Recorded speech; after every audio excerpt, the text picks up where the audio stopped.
Hey, what up everybody, this is Stevie Breach coming to you. Last night I was able to head onto the WWE Network and I was able to check out Survivor Series 1988. This one was a good one. Honestly, this was building up off of Survivor Series 1987, and they were just trying to really figure out how to get this pay-per-view over. Basically branding, these 5-on-5 elimination matches. They were able to, see a lot of the biggest names in wrestling get into the ring all at one time and be able to, sling it out. This was really built around Hulk Hogan and the Macho Man. Of course, Macho Man being the new WWF champion coming off of WrestleMania 4, and they teamed up as the Mega Powers going up against the team that was built by the Twin Towers, Akeem and the Big Boss Man.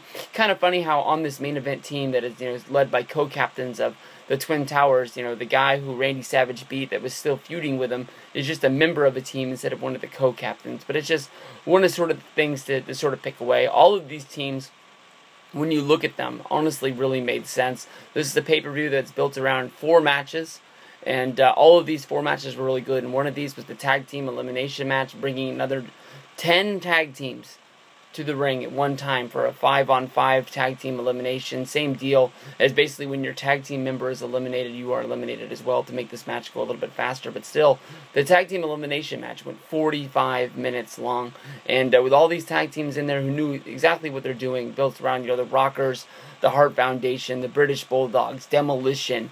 Lots of great teams in there. The match was never slow and never dull at all. I knew the match was long, but I didn't know that it was 45 minutes until I looked up the stats in order to make my review.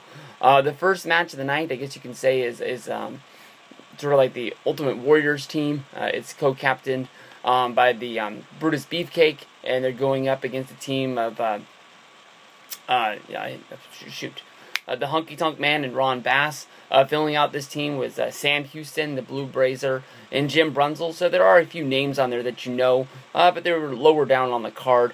Hunky Tonk Man's team is Greg the Hammer Valentine, Bad News Brown, and Danny Davis. Sam Houston is the guy that's right after the bat. When I watch these shows from 1987, 1988, Sam Houston is the guy that always stands out to me. He comes out basically with the Texas gimmick of wearing a cowboy hat and the pullover.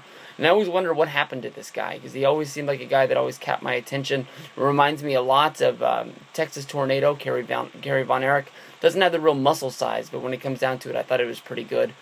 This match was pretty fun. It was mostly highlighted by Bad News Brown getting hit by Greg the Hammer Valentine, and when he got hit by his own partner, just basically walking out on his team. And as he walked out, holding up the Nation of Domination fist, basically saying that he was a man that stands alone. At this point in the WWF, Bad News Brown was undefeated, and he was saying that basically he wasn't going to let his own team defeat him. He was going to go fight his own fight on his own, and he didn't need to be a part of this team. This came down to Ultimate Warrior going up against Ron Bass and Greg the Hammer Valentine in 2-on-1 due to the elimination rules. The Ultimate Warrior was able to prevail over both of these guys using the same move to pin both guys in about 20 seconds with the pinfall after the double arm axe handle. He got Ron Bass first and then eliminated Greg the Hammer Valentine.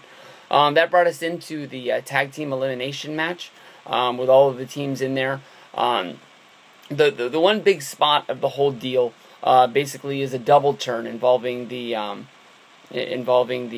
Powers of Pain and the Demolition. Basically, Demolition came into this team as a heel team led by Mr. Fuji, and there's a spot in this match basically when Smash gets counted out after Dynamite Kid hits him with a clothesline, and as he's about to hit the ropes, Mr. Fuji, for no apparent reason at all, reaches up and grabs the second rope.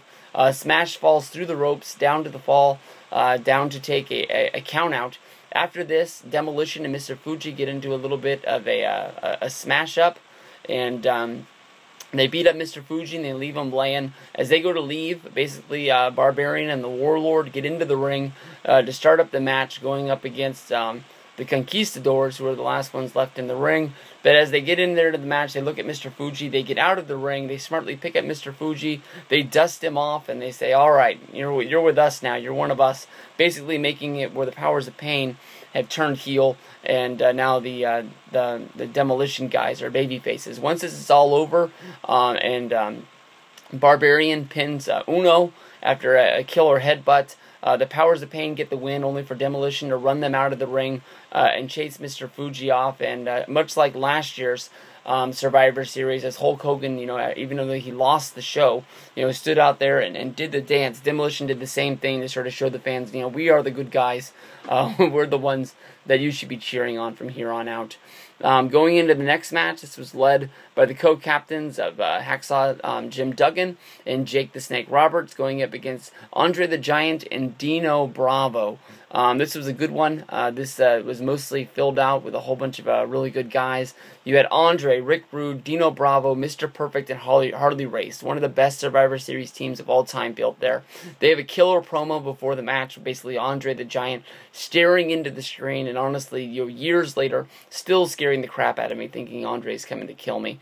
On the other side, it was Duggan, Roberts, Scott Casey, a guy that I've never heard of, Ken Patera, and one of my favorites of all time, Tito Santana. I can honestly say that there's probably really no big moment that is coming into this. Basically, Jim Duggan gets into the ring. He starts swinging around his 2x4 to try and gain an advantage for the babyface guys. He hits Dino Bravo. He gets him DQ'd out of there. From there, basically, Andre the Giant grabs a hold of Jake the Snake Roberts. They were having a feud at the time, and starts to put the choke onto Jake the Snake. The only way to get him out of the ring is basically to DQ Andre the Giant. Of course, he's not going to take a pinfall or a submission in a Survivor Series match, so he gets DQ'd and he has to leave, which leaves Jake the Snake Roberts basically all beat up to face Mr. Perfect and Dino Bravo. And after Andre finally leaves the ring, he doesn't put up much of a fight because Andre, as he's leaving, hits Jake the Snake Roberts with a killer headbutt, and he's pinned by Mr. Perfect, for Mr. Perfect and Dino Bravo to basically be the ultimate survivors of this match and pull in the win for them. A big win for Mr. Perfect, one of the biggest ones. He wasn't wearing the singlet yet, he was just wearing trunks at the time. He hadn't really found his own, but you could tell that he was going to be some sort of a big star. The way they put him on this team and the way they highlighted him getting the win in this match. From there we go, of course, to the main event. Team Mega Powers going up against, I guess, the Twin Towers. It doesn't make sense to me how Ted DiBiase is basically probably main eventing all of the house shows that are going around. But I guess they're trying to use the tag team angle of Savage and Hogan as the main guys. So Ted DiBiase just looks like he's a dude on the team, but they built a damn good team for the Team Mega Powers to go up against. You look at this team and you wonder how the heck they're even beatable. With Akeem, Bossman, Ted DiBiase, Haku, and the Red Rooster going up against Hogan, Savage, Hercules, Coco Beware, and Hillbilly Jim. No other better tag team partner for Hulk Hogan than Hillbilly Jim. You can tell those guys hung out at the gym basically all of the time. It started out with Red Rooster getting eliminated by Randy Savage after a flying elbow drop off the top rope. Still makes it weird to me how all of the guys on the outside watched Savage climb to the top rope and leap off and didn't have time to break up the pinfall to go from there. Next was Hillbilly Jim getting eliminated by Akeem after the Air Africa move. Coco Beware went down to a Boss Man Slam. Hercules was eliminated by a schoolboy roll-up by Ted DiBiase. Of course, he was getting distracted by Virgil on the outside. Ted DiBiase was pinned by Randy Savage after he took his own schoolboy pinfall after sort of, just celebrating too much that Hercules had basically been pinned by Ted DiBiase.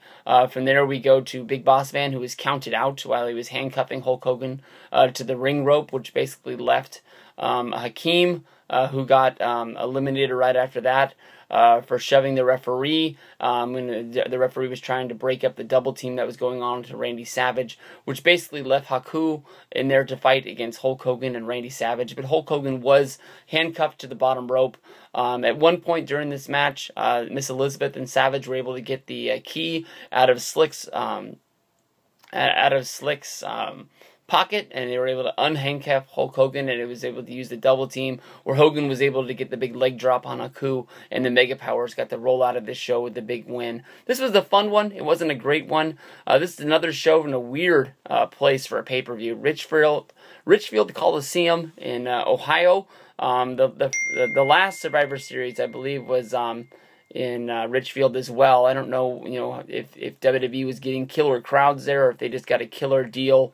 But once again, this event was held on Thanksgiving, for all the people sitting around eating turkey, they were able to call up their local cable provider, and they were able to, watch some WWF action, Hulk Hogan and the Macho Man. It doesn't get any better than that. I used to love falling asleep watching SmackDown after we ate Thanksgiving dinner, and now these years they've added a third NFL game, so SmackDown's sort of pushed out of the way. Well, I guess SmackDown's been on Friday for the last few years, so maybe it was Impact, but I probably wouldn't have watched Impact, even if the NFL game was on. But turkey match, you can go on the Impact what is this, YouTube page, and I guess Jeremy Borash is going to have a best of the TNA turkey matches for the Thanksgiving tradition to continue. Peace out, everybody. Have a good day.